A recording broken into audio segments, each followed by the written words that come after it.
Oke, selamat sore dan salam sejahtera bagi kita semua. Jumpa lagi kita pada acara yang ramai yaitu belajar kembali setelah selesai perkuliahan semester ganjil tahun ajaran 2020 dan 2021. Kita memulai perkuliahan semester genap tahun ajaran 2020-2021, khusus sama saya itu mata kuliah penulisan ilmiah dan teknik presentasi. Perkenalkan, nama saya Efori Bududu. Saya mulai mengajar di Universitas Budi Dharma atau sebelumnya di STM Budi Dharma mulai tahun 2011. Sampai sekarang tahun 2021, berarti kurang lebih saya sudah mengajar di sini hampir 10 tahun. Jadi saya juga alumni dari STM Budi Dharma atau Universitas Budi Dharma.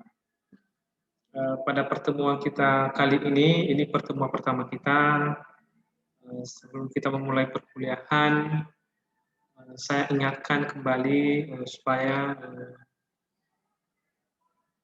Anda mengisi absensi pertemuan pertama kita di form absensi perkuliahan melalui Google Form yang ada di Google Classroom. Jadi perkuliahan semester genap ini tetap berlangsung 100% secara daring. Jadi kami berpesan supaya tetap semangat dalam belajar. Saya berharap semangatnya masih tetap ada, walaupun misalnya kondisi masih seperti ini, dan itu tidak menjadi salah satu penghalang buat kita semua untuk tetap belajar. Pertemuan kita pada hari ini atau pertemuan pertama kita ini adalah sesuai dengan silabus yang telah kami susun sebelumnya.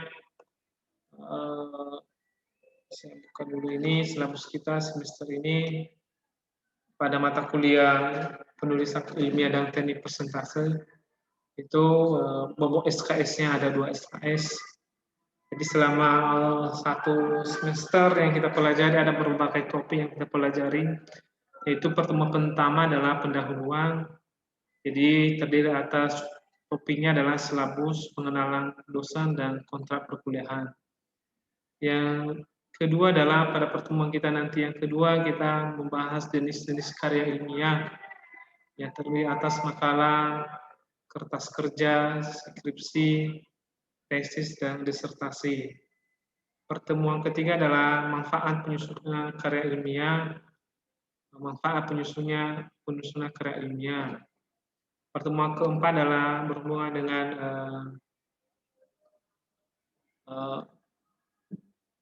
pemilihan topik penelitian dan contoh. Jadi yang dibahas di subtopiknya nanti adalah berhubungan dengan pemilihan masalah, pembatasan topik, dan penentuan judul dan contoh. Pertemuan kelima kita membahas tentang kerangka karya ilmiah, yaitu di mana membuat kerangka karya ilmiah dan contoh kerangka karya ilmiah.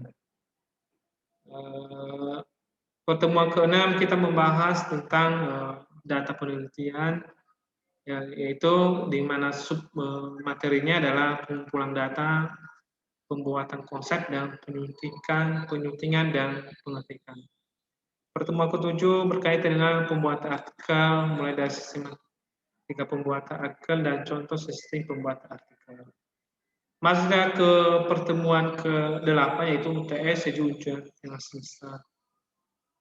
Selanjutnya di pertemuan ke-9 kita prakata, di mana prakata tersebut berhubungan dengan pengertian dan pembuatan abstrak, pembuatan prakata dan contoh, pembuatan tabel, dan pembuatan gambar dan contoh.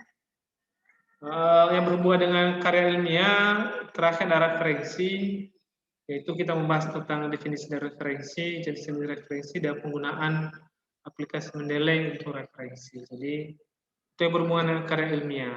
Karena ini ada dua topik yang kita bahas, satu teknik presentasi, maka pertemuan ke-11 masuk kita ke komunikasi.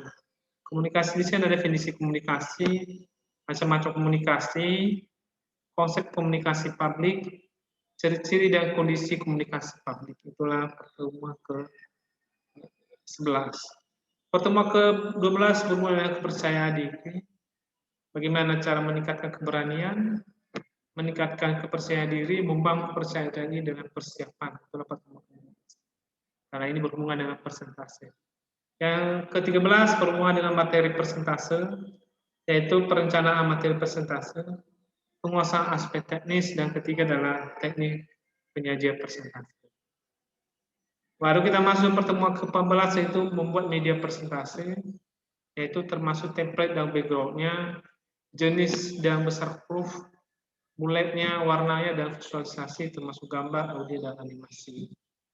Pertemuan ke-15 berhubungan dengan bahasa, penampilan, teknik berbicara. Itu pembahasan kita yang terakhir sebelum UAS. Dan pertemuan ke-6 adalah UAS, ujian akhir semester. Jadi ini topik kita selama satu semester kurang lebih pada mata pelajaran penulisan ilmiah dan teknik presentasi. Mungkin adik-adik bertanya semuanya, untuk apalah kita mempelajari ini? Teknik penulisan ilmiah dan teknik presentasi itu banyak tujuannya adalah salah satunya adalah supaya adik-adik mempunyai pengetahuan dan dapat menulis karya ilmiah sendiri dan bisa mempublikasikan. Jadi itulah tujuan pertamanya. Yang kedua adalah agar adik-adik bisa melakukan presentase dengan baik,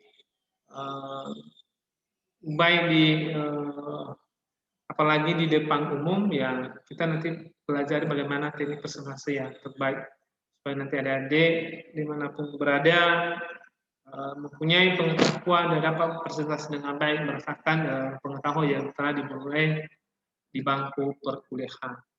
Jadi mata kuliah ini termasuk mata kuliah yang baru. Jadi karena mata kuliah baru ini mungkin dalam penyampaian kami, baik saya ataupun dosen yang lain, mungkin masih banyak kekurangan, mungkin banyak kelemahan, karena ini masih baru. Oleh karena itu ya mari kita nanti sama-sama belajar. Kalau misalnya ada yang salah yang saya sampaikan, mohon dikoreksi, disampaikan ke saya, atau ada yang kurang, biar kita lengkapi, biar kita bahas bersama-sama. Sehingga tujuan materi kita ini dapat tercapai dengan baik. Aturan perkuliahan sama saya adalah sesuai dengan surat edaran yang telah disampaikan oleh Rektor Universitas Budi Dharma, bahwa selama satu semester ini untuk setiap mata kuliah minimal kita 7 kali mengadakan view secara langsung atau live langsung, baik melalui Zoom atau Google Meet atau YouTube Live, dan 7 diperbolehkan dengan menggunakan modul saja plus penjelasan materi dalam bentuk video. Jadi begitu juga standar yang kita terapkan di sini, begitu juga nanti sama saya, kita Zoom ini nanti selama satu semester ini, rencananya selesai semester ini adalah bulan 7 akhir atau Juli akhir. Jadi khusus mata kuliah ini kita mengadakan live langsung paling tidak 7 kali pertemuan sesuai dengan standar yang telah ditetapkan oleh Lembaga Jaminan Mutu Universitas Budi Dharma. Jadi saya mohon kepada adik-adik semua pada saat misalnya live, mohonlah ikuti aturan-aturan yang telah kami sampaikan sebelumnya, aturan Zoom ya. Tentunya aturan berpakaian harus diikuti seperti waktu misalnya kita belajar secara tatap muka. Yang kedua, carilah lokasi atau tempat di mana suasananya itu lebih hening, lebih tentram, tidak banyak keributan. Jadi carilah posisi yang pas. Yang ketiga, kalau misalnya pada saat Zoom Anda belum diperbolehkan berbicara, maka dilarang berbicara. Artinya pada saat Zoom kalau misalnya ada yang tidak perlu, maka mikrofonnya lebih baik dimatikan saja. Dan lain sebagainya. Jadi saya mohon selama satu semester ini kita bisa bekerja sama dalam mempelajari mata kuliah penulisan ilmiah dan teknik presentasi ini. Sehingga rencana atau pencapaian yang kita rencanakan dapat tercapai dengan baik. Dan hasil akhir atau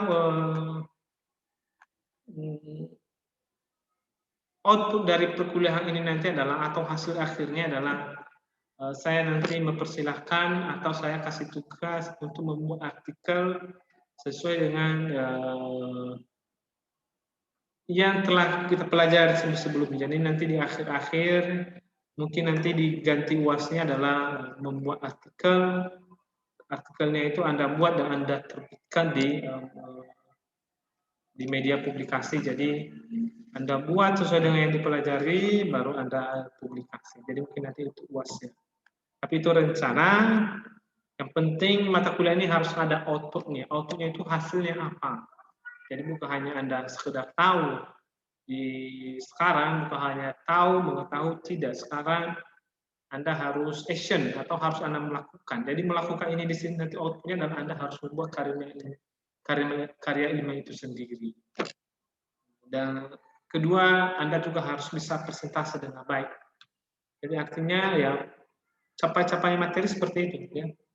Sesuai dengan standar KKNI bahwa bukan hanya mengetahui tetapi action atau melakukan. Jadi seperti itulah nanti yang kita pelajari di mata kuliah ini selama semester. Seterusnya saya berharap kita bekerja sama sampai selesai materi ini. Ikuti peraturan akademik yang misalnya hari ini udah mulai mengisi KRS, maka hasilnya KRS Anda. Dan jangan lupa sebelum mengisi KRS bayar uang kuliah cicilan keempat. Jadi itulah syarat akademik atau peraturan akademik yang harus Anda penuhi. Karena dosen sudah mulai masuk, jadwal sudah dikasih, maka kemungkinan hari ini bisa sebagian sudah mulai masuk. Jadi oleh karena itu jangan lupa kewajibannya tetap dibayar di kampus. Sekian yang bisa saya sampaikan di pertemuan pertama kita hari ini. Pertemuan pertama kita pada hari ini adalah pertemuan yang melalui video yang saya sampaikan pada Anda. Saya mohon Anda melihat videonya, dan saya mohon Anda supaya Anda memahami. Sekian yang bisa saya sampaikan, kurang lebih saya ucapkan terima kasih. Selamat sore.